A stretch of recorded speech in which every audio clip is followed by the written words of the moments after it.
डोडो TV.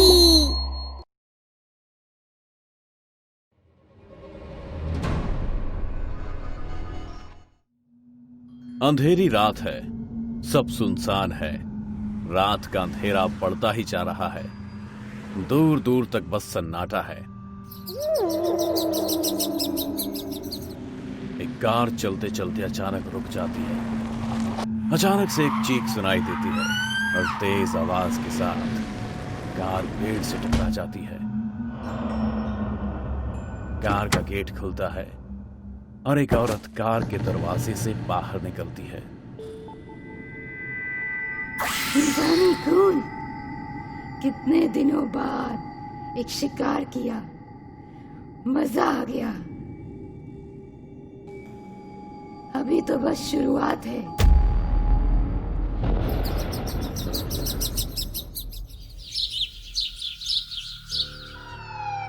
Police की गाड़ी आकर रजत सरिता के घर के बाहर रुकती है। पुलिस घर का दरवाजा खटखटाती है। रजत आकर गेट खोलता है। ये मोबाइल और पर्स को पहचानते हैं आप? हाँ, ये कहाँ मिला आपको? ये मेरी वाइफ का है। वो नाइट ड्यूटी के लिए हॉस्पिटल में थी। सॉरी, अब वो नहीं रही। उनकी कार का एक्सीडेंट हो गया और उसी में उनकी जान चली गई। ऐसा कैसे हो सकता है? वो तो बहुत ही सेफली कार चलाती थी। नहीं, ये पॉसिबल नहीं है। सॉरी, बट ये सच है। उनकी बॉडी पोस्टमार्टम के लिए भेज दी है, फिर आप उसे ले सकते हैं। So sorry. पुलिस वहां से चली जाती है। रजत रोने लगता है। रोते रोते रजत कुछ दिन पहले की बात याद करने लगता है। रजत और सरिता खुशी से रहा करते थे। इन दोनों के पड़ोस में एक मंजू नाम की औरत रहती थी, जो बहुत ही शातिर और ईर्ष्यालु थी।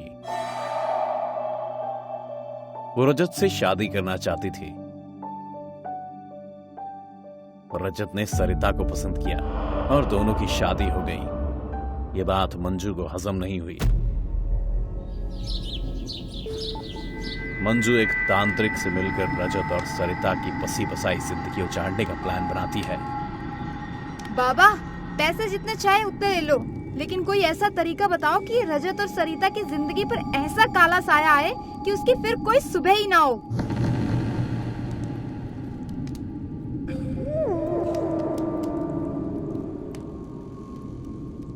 ये लो, ये शीशी ले जाकर उस घर के आंगन में तोड़ देना और फिर उसके घर पर काली आत्माओं का साया हो जाएगा, और ऐसा साया जो उसके घर को तबाह किए बिना नहीं जाएगा। मंजू ऐसा ही करती है और किसी बहाने से सरिता और रजत के घर जाकर उस शीशी को उनके आंगन में तोड़कर फिर माफी मांग लेती है और वहां से चली जाती है। अगले दिन से उनकी लाइफ में कुछ भी ठीक नहीं रहता। कुछ दिन ऐसे ही बीतते हैं। एक दिन सरिता नहाने जाती है और अचानक से चीखते हुए बाहर आती है। रजत, रजत, बचाओ, रजत! क्या हुआ? तुम इतनी घबराई हुई क्यों? वो अंदर बाथरूम में शावर से पानी की जगह खून आ रहा है। ये तुम क्या कह रही हो सरिता? ऐसा कैसे हो सकता है? रुको, मैं देखता हूं। रजत बाथरूम का गेट खोलता है और हक्का बक्का रह जाता है।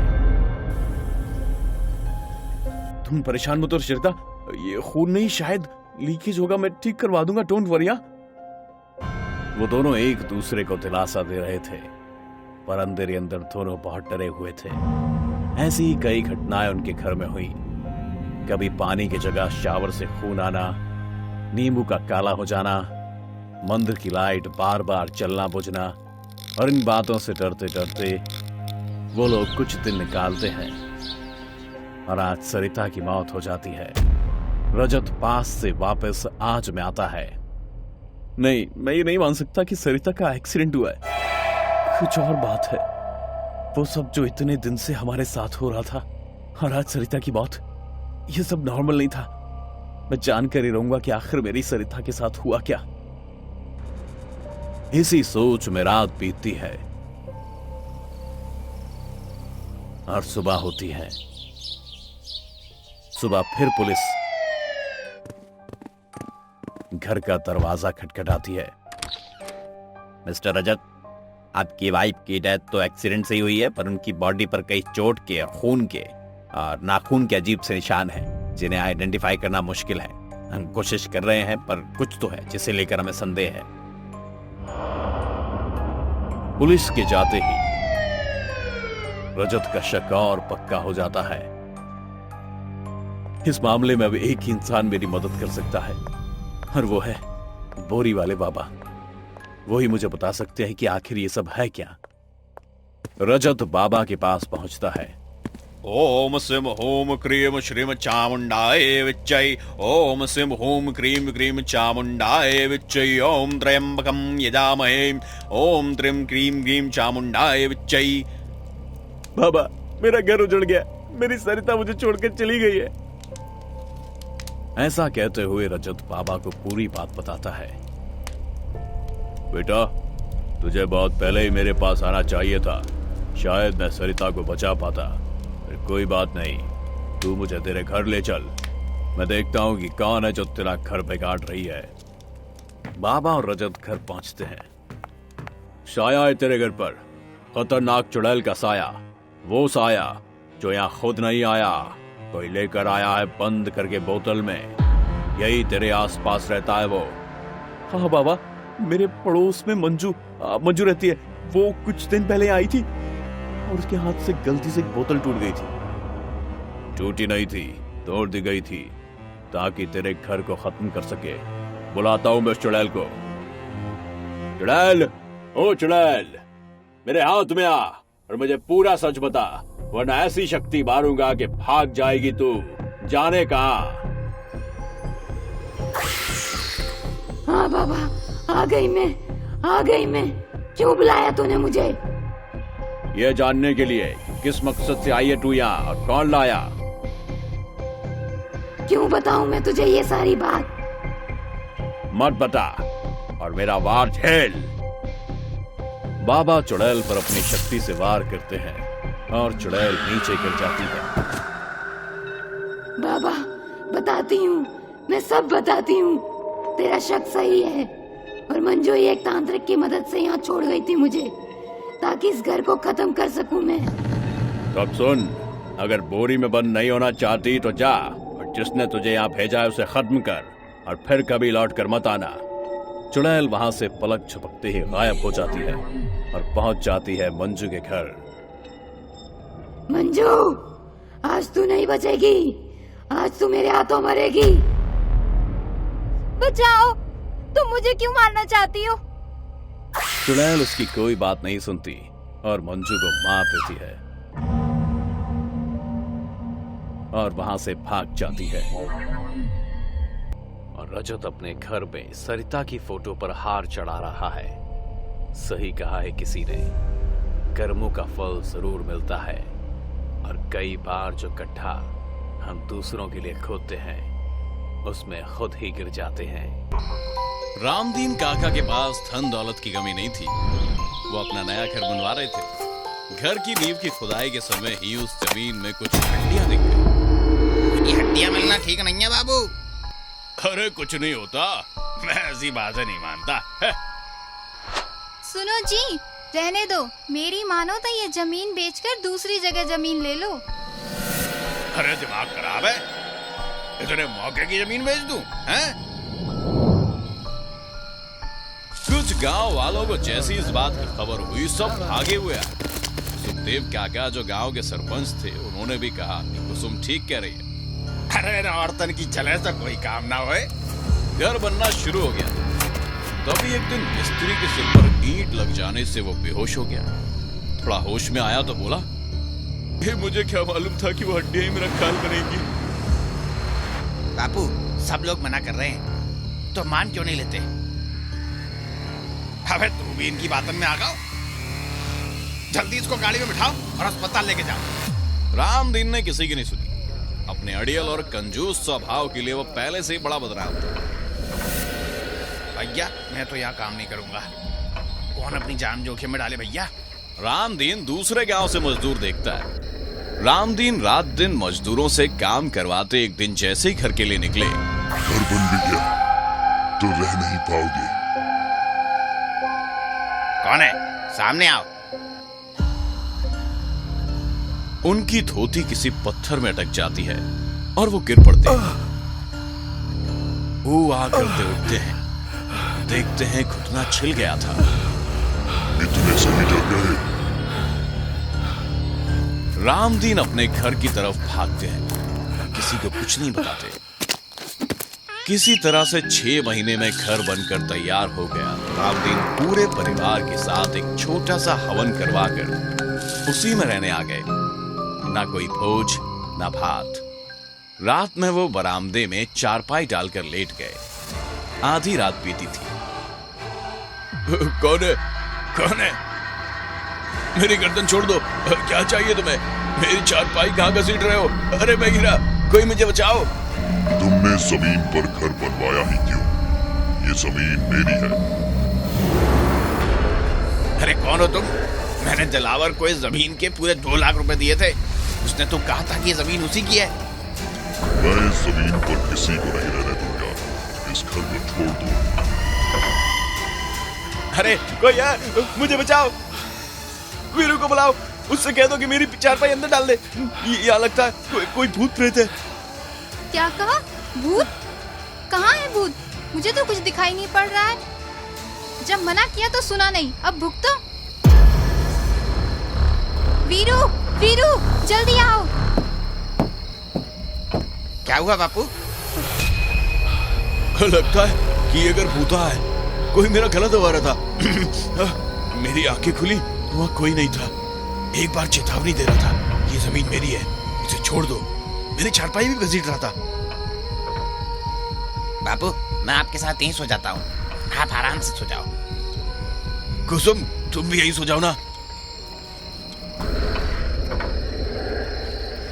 सब सो गए। थोड़ी देर बाद ही सवेरा हो गया। अरे मेरी गर्दन छोड़ दो, मैंने तुम्हारा क्या बिगाड़ा है? सुबह तो होने दो, कुछ सोचने का समय तो दे दो भाई।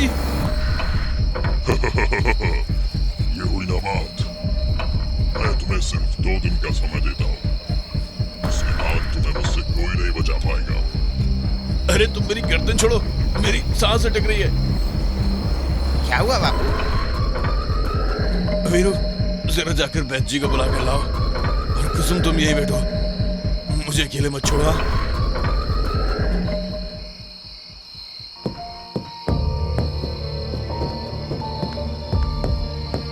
बापू वैद जी आ गए। क्या हुआ भाई? अभी कल ही तो तुमसे मुलाकात हुई थी, अचानक तुम्हें क्या हो गया? अरे मुझे बड़ी कमजोरी लग रही है, कुछ भी करने की इच्छा नहीं हो रही। कोई दवा दे दीजिए। इस पर्ची में मैंने सब कुछ लिख दिया है। ओहो, अब समझा। वीरू मेरे साथ चलो, मैं तुम्हें दवा दे दूंगा। वीरू और वैद जी गांव से बाहर आ जाते हैं। वीरू तुम्हारे बापू को इस नए घर में रहने वाले भूत ने जकड़ रखा है। इसका इलाज सिर्फ चंदन नगर के भगत जी सर्वेश्वर दयाल के पास ही है। दूर दूर से लोग उनके पास आते हैं। तुम अभी जाओ और उनको किसी तरह बुला कर लेके आओ। घर में किसी से इस बात की चर्चा नहीं करना, वरना भूत उनको भी डराएगा। हाँ एक बात का ध्यान रखना, उन्हें अकेले मत छोड़ना। वो भूत अकेले उन पर हावी हो रहा है। ये पर्ची भगत जी को दे देना। जाओ। बापू ये दवा खा लो। माँ मुझे अभी चंदन नगर जाना है, वहां से आने में देर हो जाएगी। वीरू अपनी गाड़ी स्टार्ट करते हुए, माँ तुम बापू के पास ही बैठना, हाँ, और कहीं मत जाना। वीरू सब ठीक है ना? हाँ माँ सब ठीक है, बस उनको अकेले मत छोड़ना। वीरू को चंदन नगर में भगत जी के घर पहुंचते पहुंचते दोपहर हो गई। वो दरवाजा खटखटाता है। कौन है भाई? दरवाजा खुला ही है, आ जाओ। कहां से आए हो और क्या चाहिए? वीरू वैद्य जी की दी हुई पर्ची को पकड़ाते हुए। मेरे पिता का नाम रामदीन है, मैं केशव नगर से आया हूँ। आपका बहुत नाम सुना है। मेरे बापू रात से ही भूत भूत चिल्ला रहे हैं, डर के बारे ठीक से कुछ बताते भी नहीं। वैद्य जी ने कहा आप ही कुछ कर सकते हैं।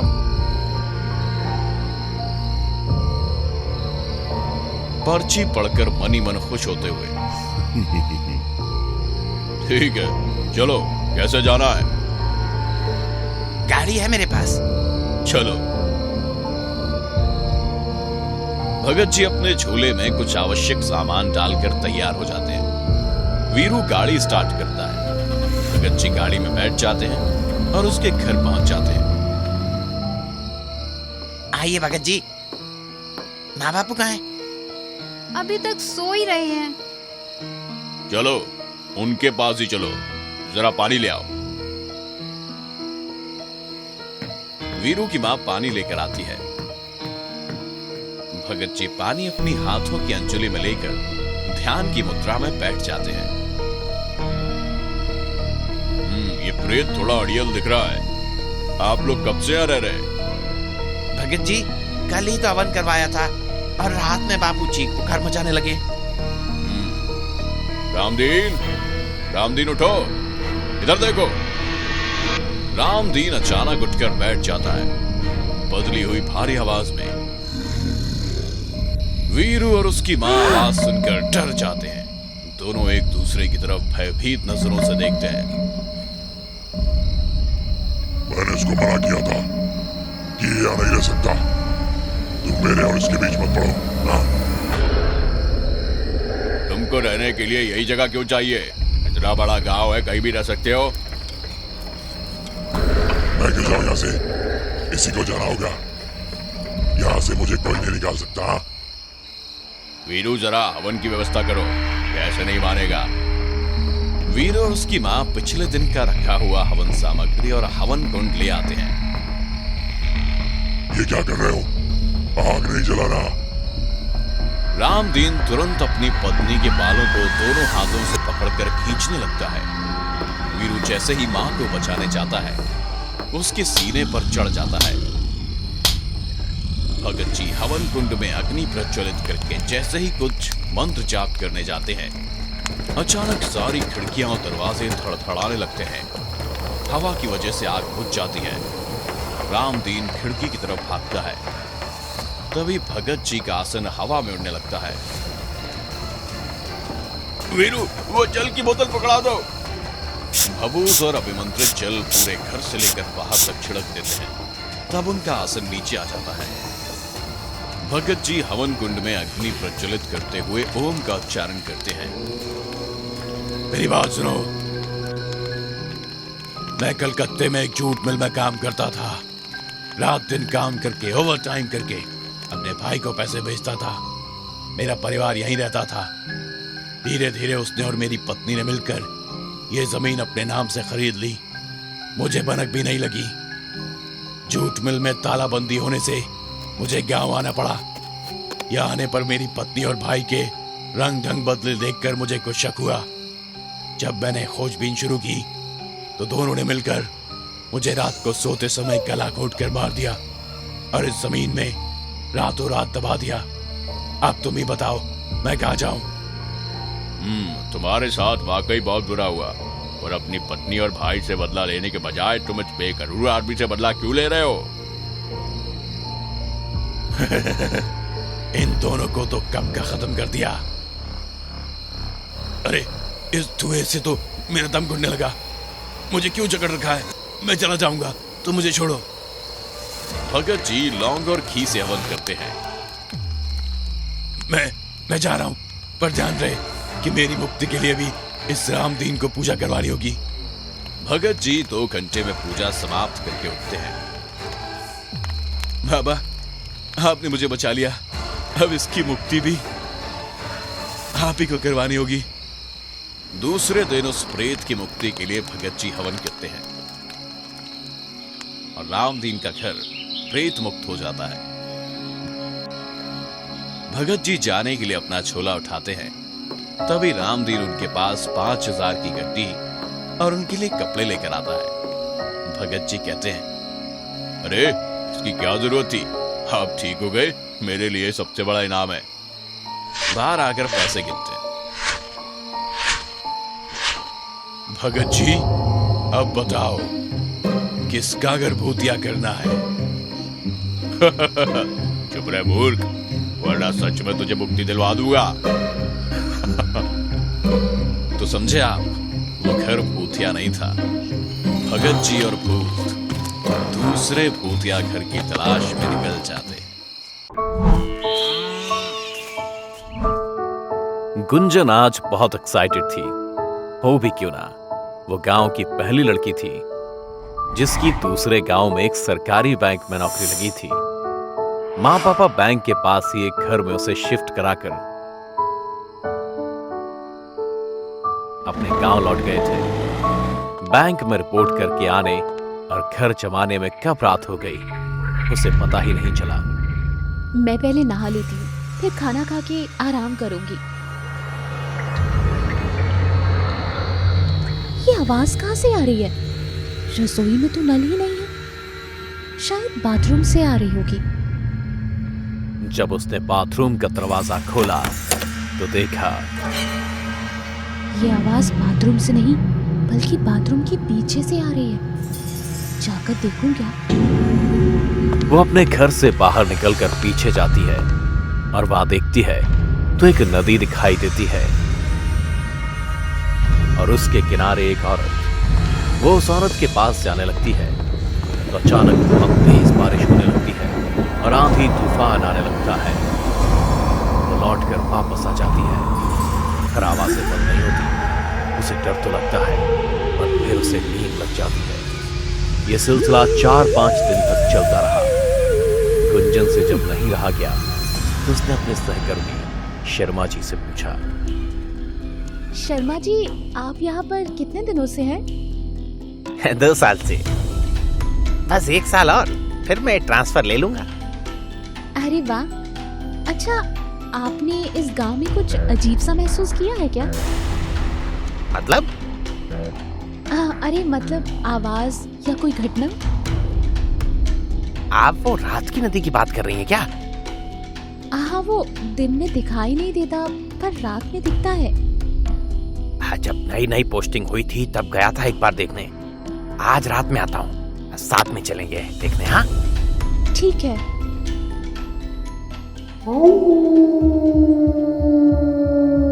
गुंजन रोज रात में आने वाली आवाजों से डरने लगी थी। उसने सोचा आज वो पता करके ही रहेगी। 10 बजे खा पी कर शर्मा जी आ गए गुंजन के दरवाजे पर। गुंजन भी इंतजार कर ही रही थी। दोनों नदी की तरफ चल दिए। आपने सुना? हाँ यार, हम वापस चलते हैं, मुझे डर लग रहा है। मैं तंग आ गई हूँ रोज रोज की आवाजों से। आज तो मुझे पता ही करना है। कल घर बदल लेना, मैं हेल्प कर दूंगा। अरे चलिए चुपचाप। वो लोग आगे बढ़ते हैं।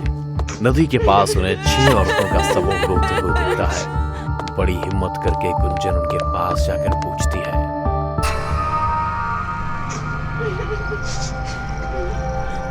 क्या हुआ? आप सब इतनी रात में यहाँ क्या कर रही हैं? मेरे पति ने मुझे घर से निकाल दिया। क्यों? तुम्हें भी तुम्हारे पति ने घर से निकाल दिया क्या? नहीं, क्या आप सबको घर से निकाल दिया गया है? हाँ। क्यों? और आप सब यहाँ रो क्यों रही हो? अपने हक के लिए आपको लड़ना चाहिए। इस गांव के जो ठाकुर साहब है ना, उनके घर का रिवाज है कि उस घर की हर पीढ़ी की बड़ी बहू को शादी के 1 हफ्ते के अंदर मार दिया जाता है।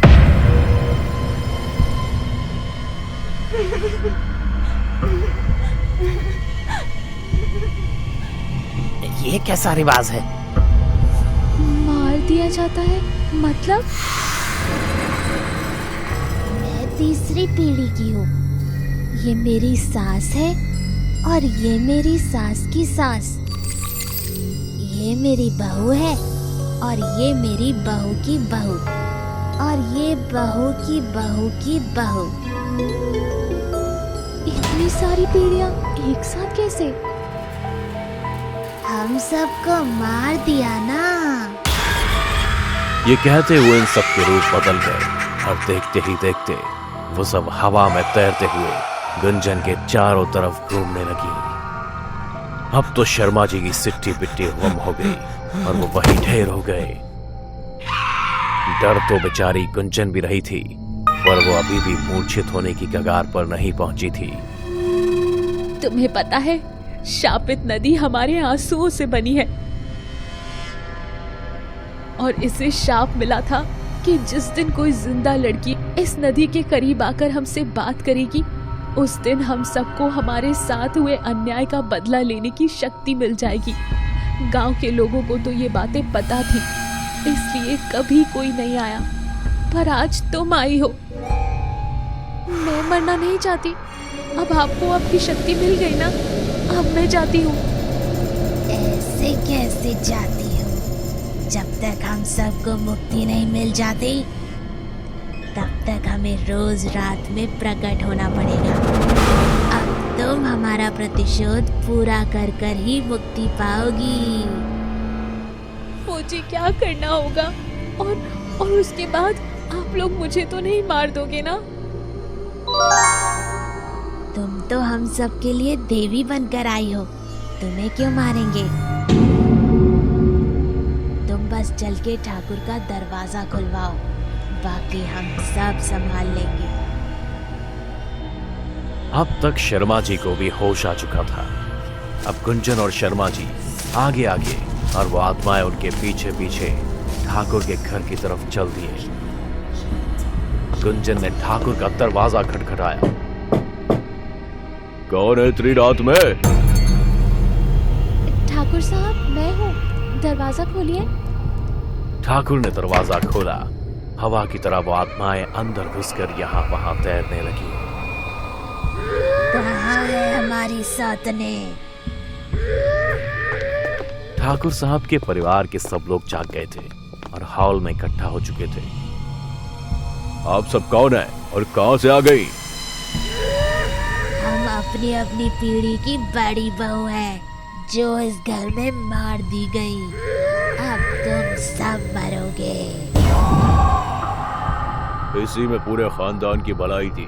अभी मेरे पोते की भी पहली बीवी आएगी, तो आप भी लोगों को संभालना है। हम पहले तुझे ही संभालते हैं ना।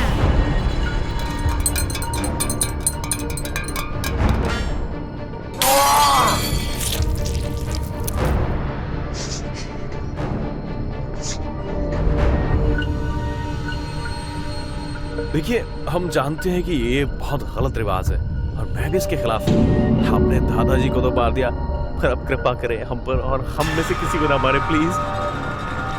पहली बार इस घर में किसी मर्द ने सही बात कही है। चलो, हम तुम लोगों को छोड़ देंगे, पर एक बात गांठ बांध लो कि अब इस घर में किसी बड़ी बहू की हत्या नहीं होगी। हम लोग आपसे वादा करते हैं। आज से वो रात की नदी नहीं दिखाई देगी लोगों को, लेकिन जिस दिन इस घर में इतिहास दोबारा दोहराया गया, हम उस दिन फिर वापस आएंगे। ये कहकर वो आत्माएं वहीं अंदर ध्यान हो गई।